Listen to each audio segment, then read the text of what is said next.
The pro-Russian group at leisure in Donec seems to be getting hotter. The latest news is that a power plant was hit by an explosion from a rebel group. Smoke was seen billowing from the power plant in the Shaykh sub-district in the Luhan area as a result of this attack. 40. Ampatpula Riba residents of the city alone without electricity for the second time in recent days. Not only attacks on power plants, it seems that the pro-Russian group in Donec also managed to destroy an ammunition transport truck that was destroyed using anti-tank missiles. Units of the House of Representatives carried out attacks against Ukrainian troops, and destroy supplies of trucks transporting their munitions. What is certain is that the DPR's advanced anti-tank AGM supply comes from Russia's Vladimir Putin's supply. These gunfights are indeed taking place between the Ukrainian military and also pro-Russian groups across the cities of Donec and Luhansk. Seems to be no longer safe there because of the clatter of arteries and mortars. This condition was exacerbated by the entry of young Putin and dozens of Russian armored tanks, which began to secure two territories recognized by the Tsar's new independent territories. Russia claims to destroy two Ukrainian armored vehicles crossing their border. Russia has destroyed 5 rebels and 2 tanks crossing the Ukrainian border. Russia stopped reconnaissance and sabotage carried out by Ukrainian armored vehicles on February 21, 2022, yesterday at around 06:00 Moscow time in the residential area of Wydyakynskaya in the Rostov region on the border of the Russian Federation with the Republic of Ukraine. Russia's MSB border caught the group that sabotaged the border and reconnaissance area did not want to be sent home. In the end, this reconnaissance group was sent home as a result of this clash.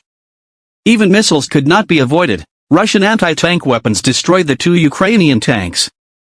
There were no casualties among the soldiers of the armed forces of the Russian Federation and the troops of the Russian border guards. This incident happened some time ago. Border posts in Russia were also mortared by unknown persons. After Russia's recognition of the DPR and LPI countries, attacks on each other took place in Donetsk.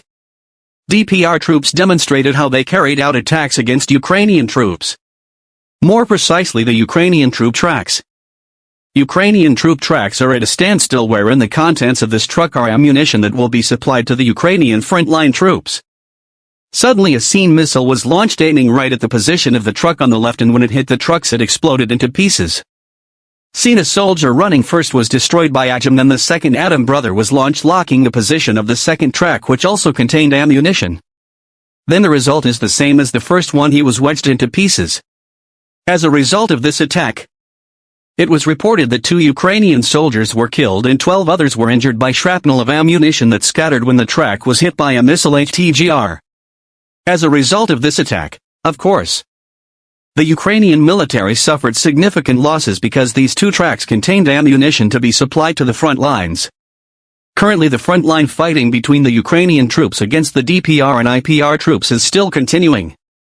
Moscow releases video evidence of what it says are attacks by Ukrainian troops on Russian territory. One video released by Russian security services shows 2 BMP armored vehicles in the eastern forest of the Donbass region destroyed. In the incident on Monday morning, February 21, 2022, the tank was scorched to iron. Wreckage in the video. Black smoke can be seen rising from the wreckage of the BMP-2 infantry fighting vehicle. The explosion from the inside appears to destroy the turret and rear hatch of another military vehicle. The BMP-1 shown in the video is on fire badly, although Russia has previously issued statements about the exchange of fire. This is the first video allegedly documenting the aftermath. According to the Federal Security Service, FSB, Russian border guards in the Rostov region to the east of Lugansk Republic saw a group of 5 Ukrainian saboteurs crossing the border at around 6 a.m. local time. After a gun battle erupted, 2 Ukrainian BMWs crossed the border to extract the group, FSB said. In another incident in the Rostov region on Monday, FSB border guards allegedly arrested a reference to Ukrainian origins, said agency director Alexander Bornyov during a televised National Security Council meeting with the president Russia Vladimir Putin. Ukraine's military says Russia's accusations of attempted air conditioning saboteurs are false, while top officials of Ukraine's Ministry of the Interior branded fake news. The 2 incidents occurred when the Kyiv and the 2 self-proclaimed republics in eastern Ukraine accused each other of carrying out heavy artillery shelling along the lines, a ceasefire. Meanwhile, member states of the United Nations Security Council held an emergency meeting to discuss Russia's decree on the territories in eastern Ukraine of Donetsk and Luhan as independent states. On Monday evening local time a meeting took place at the request of Ukraine a few hours after Russian President Vladimir Putin announced Moscow's recognition of the two breakaway countries. "We deeply regret this decision which risks regional and global repercussions," said the UN Deputy Secretary General.